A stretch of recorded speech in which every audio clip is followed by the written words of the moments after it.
Hi children, welcome to our channel learn think and grow. 1 മുതൽ 7 വരെയുള്ള ക്ലാസ്സുകളുടെ വീഡിയോകൾ നമ്മുടെ ചാനലിൽ അപ്ലോഡ് ചെയ്യുന്നുണ്ട്. ഓരോ ക്ലാസ്സുകളുടെയും വീഡിയോകൾ ചാനൽ പ്ലേലിസ്റ്റിൽ അവൈലബിൾ ആണ്. ഓരോ ക്ലാസ്സുകളുടെയും പ്ലേലിസ്റ്റ് ലിങ്കുകൾ വീഡിയോയുടെ താഴെ ഡിസ്ക്രിപ്ഷൻ ബോക്സിൽ നൽകിയിട്ടുണ്ട്. ഡിസ്ക്രിപ്ഷൻ ബോക്സിൽ ചാനലിൻ്റെ ഇമെയിൽ ഐഡിയും വാട്സാപ്പ് നമ്പറും കൊടുത്തിട്ടുണ്ട്. ഏതെങ്കിലും ക്ലാസ്സുകൾ ലഭിക്കുന്നില്ല എങ്കിൽ വാട്സാപ്പിൽ കോൺടാക്ട് ചെയ്യാവുന്നതാണ്. ഇനി നമുക്ക് വീഡിയോയിലേക്ക് പോകാം.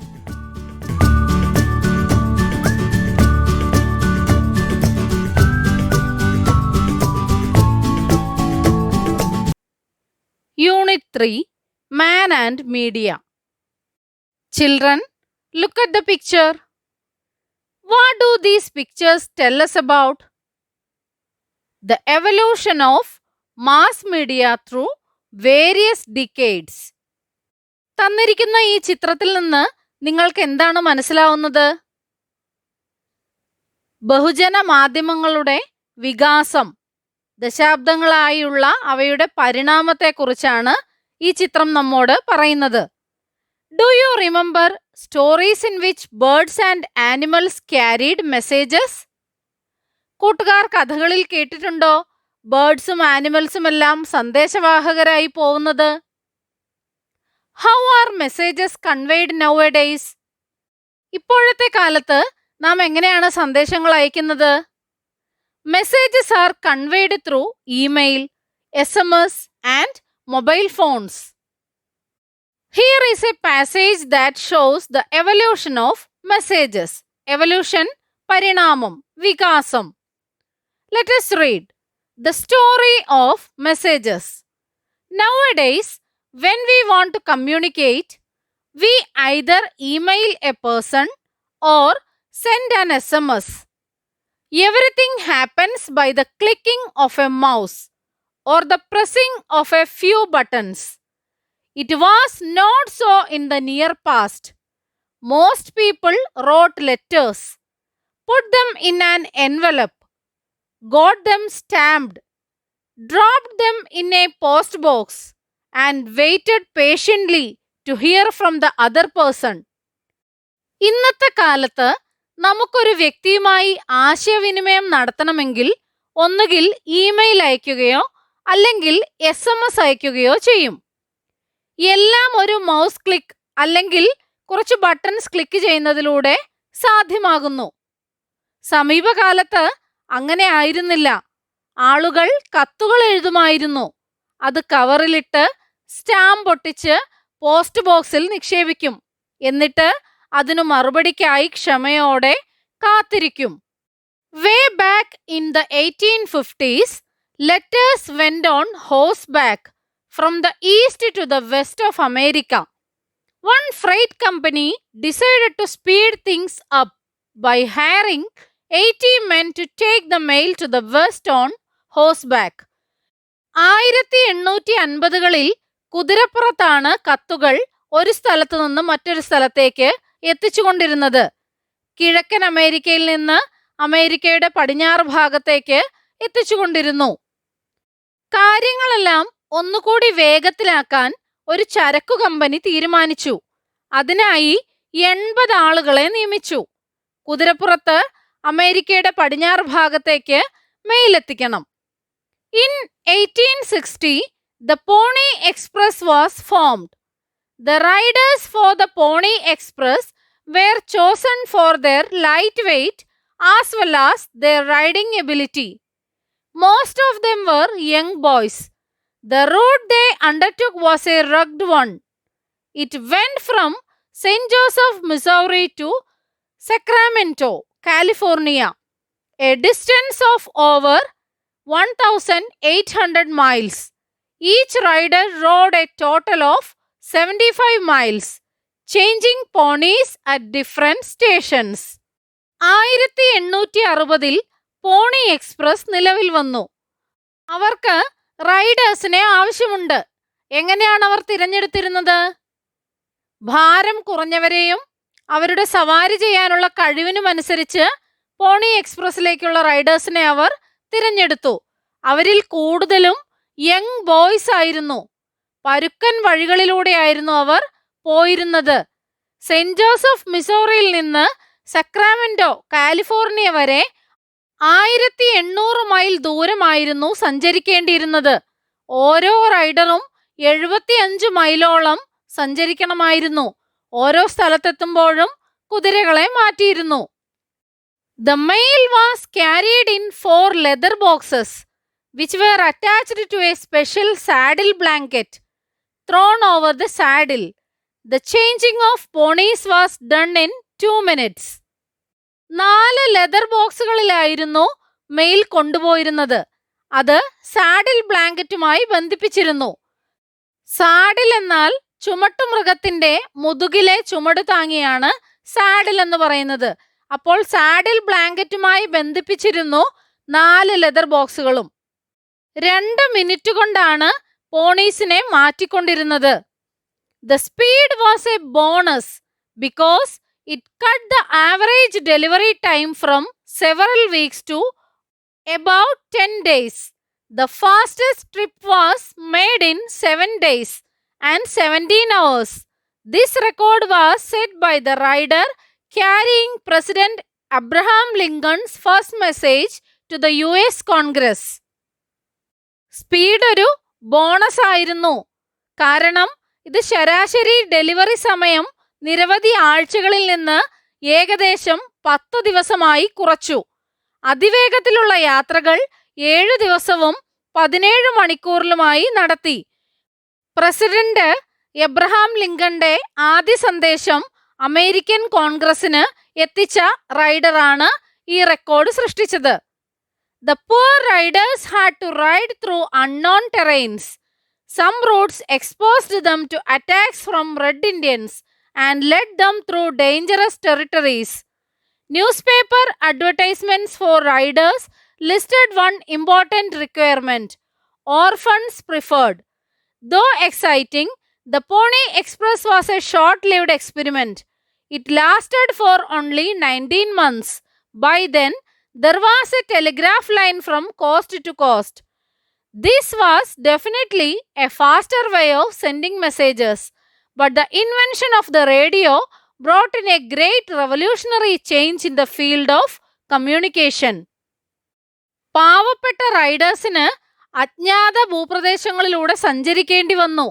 ചില റൂട്ടുകളിൽ റെഡ് ഇന്ത്യൻസിൽ നിന്നുള്ള ആക്രമണത്തിന് അവർ ഇരയായി. അപകടകരമായ വഴികളിലൂടെ പോകേണ്ടി വന്നു. റൈഡർക്കായുള്ള ന്യൂസ് പേപ്പർ പരസ്യത്തിൽ അനാഥർക്ക് മുൻഗണന എന്ന് ഉൾപ്പെടുത്തി. എക്സൈറ്റിംഗ് ആയിരുന്നെങ്കിലും പോണി എക്സ്പ്രസ് ഒരു ഹ്രസ്വകാല പരീക്ഷണം മാത്രമായിരുന്നു. 19 മാസക്കാലമേ അത് നിലനിന്നുള്ളൂ. അപ്പോഴേക്കും കോസ്റ്റിൽ നിന്ന് കോസ്റ്റിലേക്ക് ഒരു ടെലഗ്രാഫ് ലൈൻ നിലവിൽ വന്നിരുന്നു. അത് സന്ദേശങ്ങൾ അയക്കുന്നതിനുള്ള വേഗതയേറിയ മാർഗമായിരുന്നു. പോണി എക്സ്പ്രസ് 19 മാസക്കാലമേ ഉണ്ടായിരുന്നുള്ളൂ. അതിനുശേഷമാണ് ടെലിഗ്രാഫ് ലൈൻ വന്നത്. ടെലിഗ്രാഫ് ലൈൻ പോണി എക്സ്പ്രസിനേക്കാൾ കൂടുതൽ വേഗത്തിൽ സന്ദേശങ്ങൾ അയക്കാൻ സഹായിച്ചു. അതിനുശേഷമാണ് റേഡിയോ കണ്ടുപിടിച്ചത്. റേഡിയോയുടെ കണ്ടുപിടുത്തം ആശയവിനിമയ മേഖലയിൽ വലിയ മാറ്റങ്ങൾ കൊണ്ടുവന്നു. ഇനി ചോദ്യങ്ങൾ നോക്കാം. Everything happens by the click of a mouse or the pressing of a few buttons. What does the writer mean by this? ഒരു മൗസ് ക്ലിക്കിലൂടെയോ അല്ലെങ്കിൽ 1-2 ബട്ടൺ പ്രസ് ചെയ്യുന്നതിലൂടെയോ എല്ലാം സാധ്യമാകും. ഇതിലൂടെ എഴുത്തുകാരൻ ഉദ്ദേശിക്കുന്നത് എന്താണ്? Communication has become faster and easier with the advent of modern gadgets like the internet, mobile phone, etc.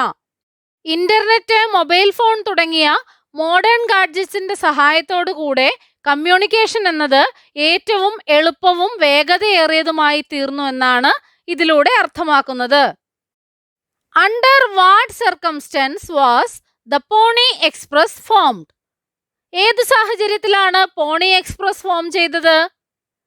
A freight company hired 80 men to take the mail to the west on horseback. Thus, the Pony Express was formed in 1860. 1860 ഒരു ചരക്ക് company 80 ആളുകളെ ജോലിക്ക് വെച്ചു. എന്തിനായിട്ടാണ്? To take the mail to the west on horseback. കുതിരപ്പുറത്ത് mail കൊണ്ടുപോകുന്നതിനായി. അങ്ങനെയാണ് Pony Express രൂപം കൊള്ളുന്നത്. അടുത്ത ചോദ്യം നോക്കാം. List the modern ways of communication. ഏതെല്ലാമാണ്? Internet, SMS, email, etcetera. In what sense was speed a bonus? Speed ഒരു ബോണസ് ആയിരുന്നു എന്നത് ഏതർത്ഥത്തിലാണ് പറയുന്നത്? It reduced the average delivery time from several weeks to about 10 days. ഒരു mail എത്തണമെങ്കിൽ ആദ്യം ആഴ്ചകളോളം വേണ്ടി വന്നിരുന്നു. അതിനെ എത്രയാക്കി കുറച്ചു? 10 ദിവസത്തിനുള്ളിലാക്കി കുറച്ചതുകൊണ്ടാണ് സ്പീഡ് ഒരു ബോണസ് ആയിരുന്നു എന്ന് പറയാൻ കാരണം.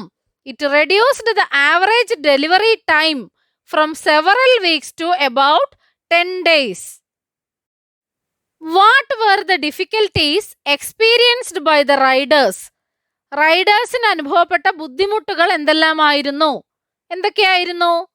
They had to ride through unknown terrain. Some roads exposed them to attacks from Red Indians and led them through dangerous territories. അജ്ഞാത ഭൂപ്രദേശങ്ങളിലൂടെ അവർക്ക് സഞ്ചരിക്കേണ്ടി വന്നു. ചില റൂട്ടുകളിൽ റെഡ് ഇന്ത്യൻസിൽ നിന്നുള്ള ആക്രമണത്തിനിരയായി അപകടകരമായ വഴികളിലൂടെയൊക്കെ അവർക്ക് പോവേണ്ടി വന്നു.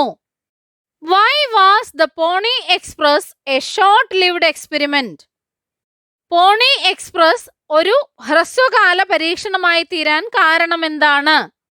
It was soon replaced by the telegraph and the radio. The radio is just over 100 years old. It was Marconi who invented an instrument to send the wireless message. He sent the first radio message in 1895. This marked the birth of the radio. റേഡിയോയ്ക്ക് 100 വർഷത്തിലേറെ പഴക്കമുണ്ട്. Wireless സന്ദേശം അയക്കാൻ ഒരു ഉപകരണം കണ്ടുപിടിച്ചത് മാർക്കോണിയാണ്. 1895 ആദ്യ radio സന്ദേശം അദ്ദേഹം അയച്ചത്. ഇതാണ് റേഡിയോയുടെ വരവായി കണക്കാക്കുന്നത്. It was in fact developed from the telegraph which was invented by Cooke and Wheatstone in 1835. Later, it was perfected by Morse. The word telegraph is derived from the two Greek words telos, which means distant, and grapho, which means to write. The invention of the telephone by Alexander Graham Bell in the year 1876 was another revolutionary step in the field of communication. It became more popular because the person at the other end could hear the speaker's voice. 1835 കുക്കും വീറ്റ്സ്റ്റോണും കണ്ടുപിടിച്ച ടെലഗ്രാഫിൽ നിന്നാണ് ഇത് വികസിപ്പിച്ചെടുത്തത്. പിന്നീട് അത് പൂർത്തിയാക്കിയത് Morse ആണ്. ടെലോസ്, ഗ്രാഫോ എന്നീ Greek വാക്കിൽ നിന്നുമാണ് ടെലഗ്രാഫ് എന്ന പദം ഉണ്ടായത്. ടെലോസ് എന്നാൽ ഡിസ്റ്റന്റ്, ദൂരത്തുള്ള, അകന്ന, and grapho means to write. 1876 telephone കണ്ടുപിടിച്ചത് അലക്സാണ്ടർ ഗ്രഹാം ബെൽ ആണ്. ഇത് കമ്മ്യൂണിക്കേഷൻ രംഗത്ത് വലിയ മാറ്റം കൊണ്ടുവന്നു. ടെലിഫോൺ കൂടുതൽ പോപ്പുലറായി. കാരണം എന്താണ്? സംസാരിക്കുന്ന ആളുടെ ശബ്ദം ദൂരെയുള്ള മറ്റേയാൾക്ക് കേൾക്കാൻ സാധിക്കുന്നത് കൊണ്ട് ടെലിഫോൺ കൂടുതൽ പോപ്പുലറായി. ടെലിഫോണിന്റെ കണ്ടുപിടുത്തം കമ്മ്യൂണിക്കേഷൻ രംഗത്ത് വിപ്ലവകരമായ മാറ്റങ്ങൾ കൊണ്ടുവന്നു. We surely live in a better world, don't we? Imagine waiting for a fortnight or more for a message to reach us. നമ്മൾ എത്ര ബെറ്റർ ആയിട്ടുള്ള ഒരു ലോകത്താണല്ലേ ജീവിക്കുന്നത്. ഒരു മെസ്സേജിന്, ഒരു കത്തിന് 2 ആഴ്ചയിലേറെ കാത്തിരിക്കേണ്ടി വരുന്ന അവസ്ഥ ഒന്ന് ആലോചിച്ചു നോക്കൂ. What are the advantages of the radio over the television? Discuss. Write down your points. ഒരു ടെലിവിഷനേക്കാൾ റേഡിയോയുടെ ഗുണങ്ങൾ എന്തെല്ലാമാണ്? Radio is more convenient than television because it can be carried around from place to place. Convenient, സൗകര്യപ്രദമാണ്. റേഡിയോയാണ് ടി വിയേക്കാൾ കൂടുതൽ സൗകര്യപ്രദമായത്. കാരണം എന്താണ്? ഒരു സ്ഥലത്ത് നിന്നും മറ്റൊരു സ്ഥലത്തേക്ക് ഈസിയായി കൊണ്ടുപോകാം. The cost of radio is cheaper than television. ടി വിയേക്കാൾ വില കുറവാണ് എന്തിന്? റേഡിയോയ്ക്ക്. Television can be used only in place which have access to electricity. വൈദ്യുതി ഉണ്ടെങ്കിൽ മാത്രമേ ടെലിവിഷൻ പ്രവർത്തിപ്പിക്കാൻ സാധിക്കൂ. Watching television requires a certain measure of concentration as it requires the use of both eye and ear. TV കാണണമെങ്കിലോ concentrate ചെയ്തിരിക്കണം. കണ്ണും ചെവിയും ആവശ്യമാണ്. But radio requires the use of only one sense, that of sound. So, one can listen to the radio while doing some other work also at the same time, even driving. Radio കേൾക്കണമെങ്കിലോ അത്ര പ്രയാസമില്ല. കേൾക്കുക എന്നതാണ്, sound മാത്രമേ ഉള്ളൂ. അതുകൊണ്ട് മറ്റേത് ജോലി ചെയ്യുമ്പോഴും നമുക്ക് റേഡിയോ കേൾക്കാൻ സാധിക്കും. ഈവൻ ഡ്രൈവിംഗിലാണെങ്കിൽ പോലും നമുക്ക് റേഡിയോ കേൾക്കാൻ സാധിക്കും. നമ്മുടെ ചാനലിൽ അപ്ലോഡ് ചെയ്യുന്ന എല്ലാ വീഡിയോകളും കുട്ടികൾക്ക് ഉപകാരപ്പെടുന്നുവെന്നറിയിച്ച എല്ലാവർക്കും നന്ദി. 1 മുതൽ 7 വരെ ക്ലാസ്സുകളുടെ എല്ലാ വീഡിയോകളും നമ്മുടെ ചാനലിൽ അപ്ലോഡ് ചെയ്യുന്നതായിരിക്കും. അപ്ലോഡ് ചെയ്യുന്ന എല്ലാ വീഡിയോകളും കാണുന്നതിനായി ചാനൽ മെമ്പർഷിപ്പിൽ ജോയിൻ ചെയ്യാം. അതിനായി ചെയ്യേണ്ടത് ഇത്രമാത്രം. സബ്സ്ക്രൈബ് ബട്ടൺ അടുത്തായി ജോയിൻ എന്ന ബട്ടൺ കാണാം. അതിൽ ക്ലിക്ക് ചെയ്യുക. 1ഉം 2ഉം ക്ലാസ്സുകളുടെ വീഡിയോകൾ കാണുന്നതിനായി ഇവിടെ ക്ലിക്ക് ചെയ്യാം. 1 മുതൽ 4 വരെയുള്ള ക്ലാസ്സുകളുടെ വീഡിയോകൾ കാണുന്നതിനായി ഇവിടെ ക്ലിക്ക് ചെയ്യാം. 1 മുതൽ 7 വരെയുള്ള ക്ലാസ്സുകളുടെ വീഡിയോകൾ കാണുന്നതിനായി ഇവിടെ ക്ലിക്ക് ചെയ്യാം. ചാനലിൽ അപ്ലോഡ് ചെയ്യുന്ന എല്ലാ വീഡിയോകളും കാണുന്നതിനായി ഇവിടെ ക്ലിക്ക് ചെയ്യാം. Thank you.